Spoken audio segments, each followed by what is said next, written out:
সন্ধেবেলা করে টিফিন খাওয়া এখন আমার প্রায় হয় না বললেই চলে। অনেক দিন থেকে ইচ্ছে হচ্ছিল ঝালসুজি খাওয়ার জন্য, তো আজ সন্ধেবেলা আমি ভাবলাম একটু ঝালসুজি বানিয়ে নিই। তো এখানে দেখতেই পেলে আমি একদম ডুমো ডুমো ছোটো ছোটো ডুমো ডুমো করে আলু কেটে নিয়েছি, পটল কেটে নিয়েছি। আর এবার কড়াইয়ে তেল গরম করে জিরে, শুকনো লঙ্কা, কাঁচা লঙ্কা এবং তেজপাতা ফোড়ন দিয়ে সেই আলু এবং পটলগুলোকে দিয়ে লবণ হলুদ দিয়ে হালকা করে ভেজে নেব, যতক্ষণ না পর্যন্ত একদম লাল লাল হচ্ছে। আসলে ওই টিফিন না খাওয়ার কারণ কিন্তু আমার একটাই, সময়ের অভাব আর ছেলের জন্য। এই যে দেখো, আমি এখানে যে টিফিনটা বানাতে এসেছি, ওকে আমি দোল্লায় শুয়ে রেখে এসেছিলাম, কিন্তু উনিবাবু থাকবেন না, তাই এখন এই কিন্তু গরমের মধ্যে আঁচের সামনে ওকে নিয়ে দাঁড়িয়ে দাঁড়িয়ে আমার এখন কিন্তু বানাতে হচ্ছে। আর এই যে দেখো, একদম এরকম লাল লাল হয়ে যাওয়ার পর এখানে আমি সুজির গোটা প্যাকেটটাই কিন্তু দিয়ে দিয়েছি।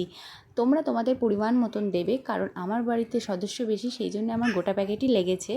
আর এই রকম যখন হালকা হালকা ভাজা হয়ে এসেছে, এরপরে আমি কিন্তু পরিমাণ মতন দিয়ে দেবো জল।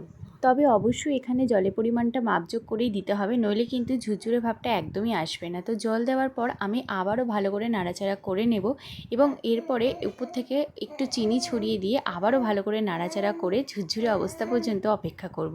আর দেখো, এখন কিন্তু একদম বেশ ঝুরঝুরে হয়ে গেছে।